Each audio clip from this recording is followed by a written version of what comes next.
Lo que no fueron fue santas. Dios llega al séptimo día. Y entonces dice Génesis 2:3, y bendijo Dios al séptimo día y lo santificó. Este día es distinto de los demás días. Este día ha sido apartado, separado de los demás. Este día no es como los anteriores 6. ¿Y por qué, Dios? Porque este día es el que me va a representar. Y no hay nada que a mí me pueda representar. No importa si es una fecha que no pueda ser llamada santa. Tiene que ser separado para mí. Tiene que ser distinto. Tiene que ser algo que hable claramente que no es lo mismo que los demás. Y nosotros nos damos cuenta entonces que hasta una simple fecha, si ha de representarlo, tiene que tener una connotación diferente del resto de las fechas.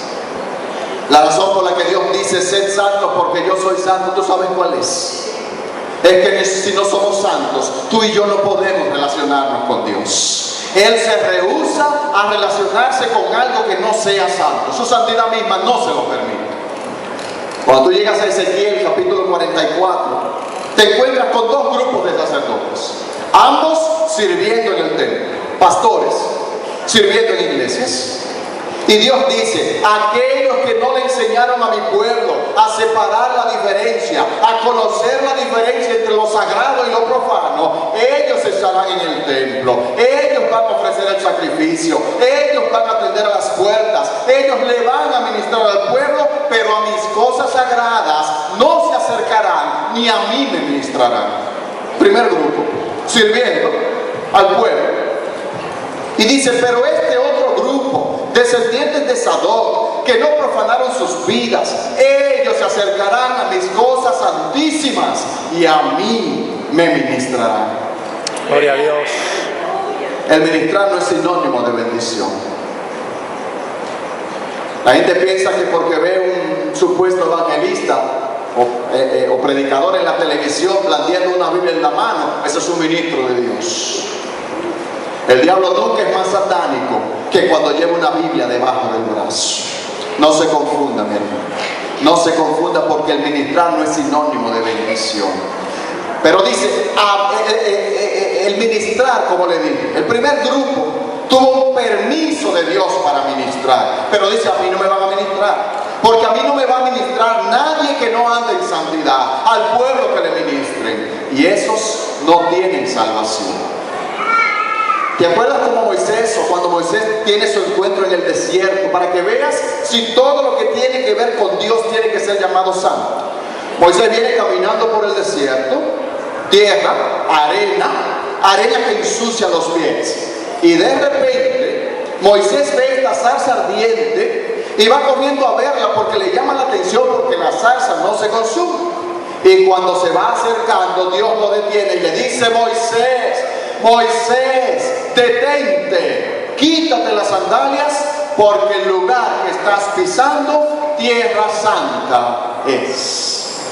Pero yo he andado por esta arena anteriormente con sandalias, ¿y cuál es el problema ahora? Que yo me he hecho presente, Moisés. Y ahora, porque yo me he hecho presente, este pedazo de arena ha sido separado del resto del desierto. Y este pedazo de arena ha comenzado a ser santo porque yo estoy aquí. Amén. Gloria a Dios. Y de repente ahora, Moisés, quiero que entiendas que este pedazo de arena que ha sido separado del desierto no tiene la misma connotación que el resto del desierto por una sola razón, porque yo estoy aquí ahora, Moisés. Déjame hacerte una pregunta. Si eso lo dijo Dios con relación a arena, ¿qué tú piensas que Dios diría de nosotros, donde Él ha venido a habitar dentro de nosotros? ¿Te das cuenta de la seriedad de querer ministrar en la presencia de Dios y en el nombre de Dios? Que aún un pedazo de arena del desierto ha sido separado del resto. Mucho más cuando tiene que ver con sus hijos, que somos nosotros, donde Él quiere que nos separemos del resto. Déjame darte un principio. Hay una relación directa entre mi grado de santificación y cuánto Dios quiera usarme. Dios quería usar a Moisés pero no sin que él antes entendiera la necesidad de su santificación y de la necesidad de andar en santidad por el resto de su vida. Dios se rehúsa usar un vaso que no haya sido apropiadamente santificado, porque ni con el desierto él puede hacer eso. Dios quiere ver en nosotros un deseo intencional de santificación, donde Él vea mi propósito, mi deseo, mi afán, mi esfuerzo de que yo quiero santificarme. ¿Tú te acuerdas cómo Dios comenzó con Abraham? Dios intercepta a Abraham, habla con él y le dice: Abraham, vete de tu tierra y de tu parentela. Pero tú no eres Dios y tú no eres omnipresente. Lo que tú quieres hacer conmigo, tú no lo puedes hacer aquí donde yo estoy. No, Abraham, no en esta tierra y no al lado de tu parentela. ¿Y por qué, Dios? ¿Te acuerdas lo que la palabra santo significa?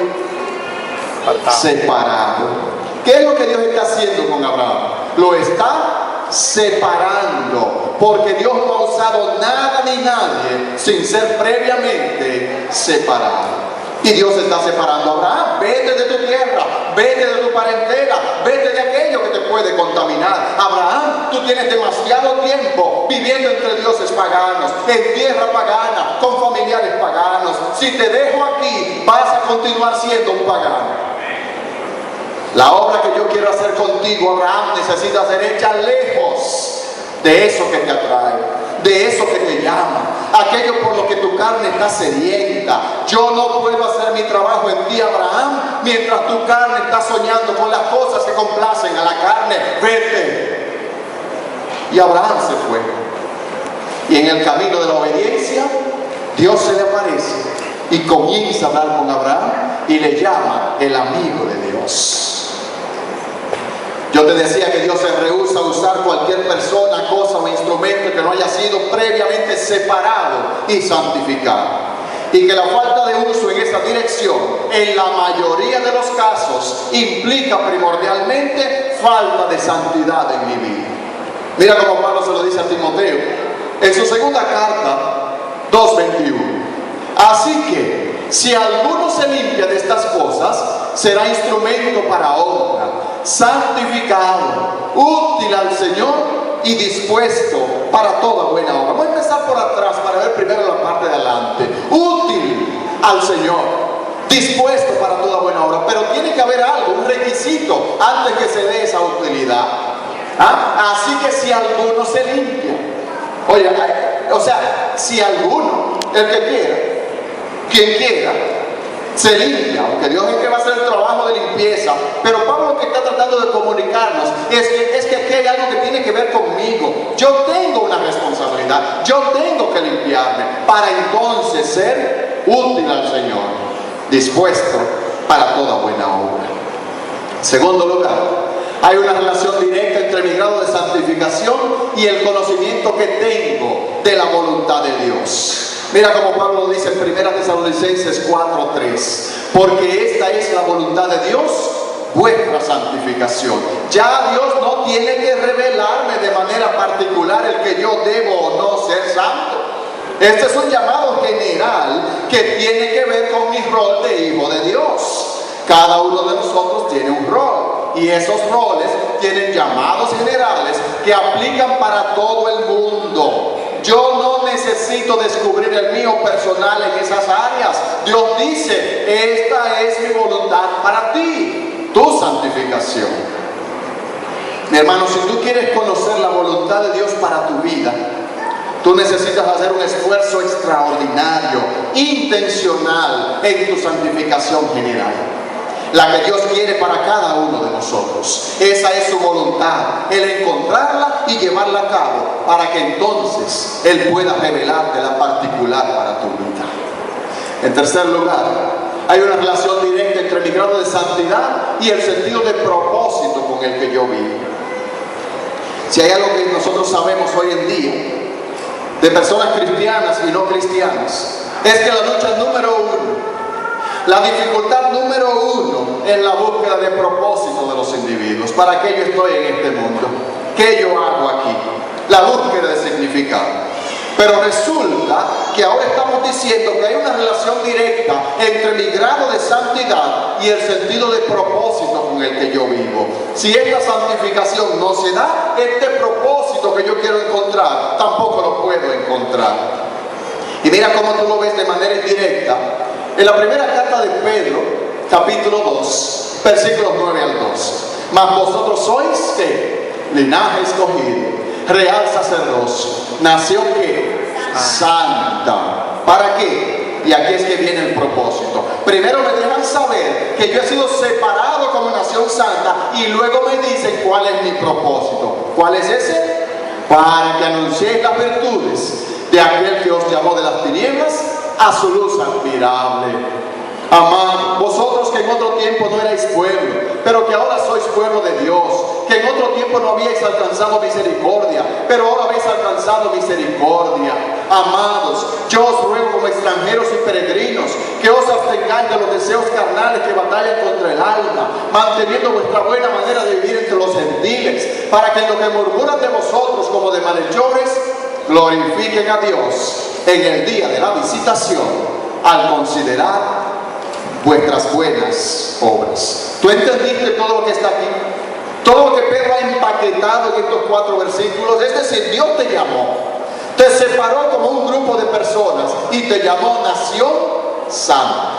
Ahora, la única razón de tu existencia te la han reducido a una sola, una vez que te han separado para su uso. Por eso es que la vida cristiana es sencilla, mis hermanos. La gente se complica tanto. La vida cristiana es sencilla. Yo tengo una sola cosa. Y en este caso de este texto, me la han reducido a una, que anuncia las virtudes de aquel que me llamó de las tinieblas a su luz admirable. No tengo otra. Hermano, ¿qué yo puedo hacer en mi trabajo? Anunciar las virtudes de aquel que te llamó. Pero yo lo que soy es plomero. Como plomero, Dios quiere que tú anuncies las virtudes de aquel que te llamó.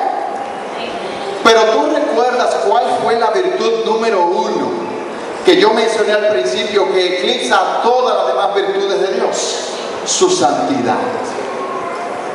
Por eso es que primero me dicen que somos nación santa. Y entonces ahora que somos nación santa, me han llamado a anunciar las virtudes de aquel que me llamó. ¿Y cuál sería la forma más apropiada, más efectiva, más contundente, más impactante de yo anunciar la virtud de santidad de Dios? Viviendo en santidad. Tan sencillo como eso. El texto no dice que vosotros habéis sido separados para que prediquéis. Hermano, porque yo no sé predicar, pero no te han separado necesariamente para eso. Ese es el llamado particular. El llamado general es anunciar las virtudes de aquel que te llamó. Hermano, es que yo no tengo el don de enseñanza. No dice que te separaron para que enseñes. Pero ¿cómo voy a anunciarla si no sé predicar ni enseñar? Tú la vives. Amén. Tú la reflejas. Tú has oído al sol diciendo: yo caliento. ¿Alguien lo ha oído alguna vez? Pero calienta el sol. Sí. Claro. ¿Y cómo tú lo sabes? Porque eso es lo que lees. Siento. ¿Alguien ha oído al sol diciendo: mira que tengo luz? Él no tiene que decirlo para convencerte. ¿Cómo tú lo sabes? Porque tú lo ves. Entonces, la mejor manera de yo anunciar las virtudes de Dios es reflejando sus virtudes. ¿Cómo? En una vida de santidad, donde el otro pueda verla, aunque yo no pueda predicarla ni enseñarla. En el versículo 11 del texto que leímos hay un llamado a separarnos de las pasiones carnales y a tener una conducta irreprochable entre los gentiles. Yo voy a preguntar, no tiene nadie que levantar la mano. En tu trabajo, donde tú trabajas, en la universidad donde estudias, en la calle, la gente que te ve, los gentiles, los incrédulos, ¿pueden considerarte de una conducta irreprochable?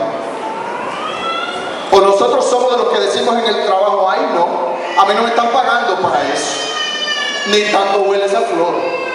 Porque el gentil que no conoce a Cristo dice: pero este es un pagano igual que yo. Eso no tiene nada de atractivo para el incrédulo. Pero cuando el incrédulo ve a un individuo que se esfuerza por encima de los demás, que está de buen humor, que exhibe gracia, que se esfuerza, eso le llama la atención y comienza a preguntar: oye, pero ¿y qué es lo que te ha pasado? ¿Y qué es lo que te ha ocurrido? Y entonces tú tienes el mejor sermón del mundo. Cristo en mí, la esperanza de gloria. ¿Ya? Amén.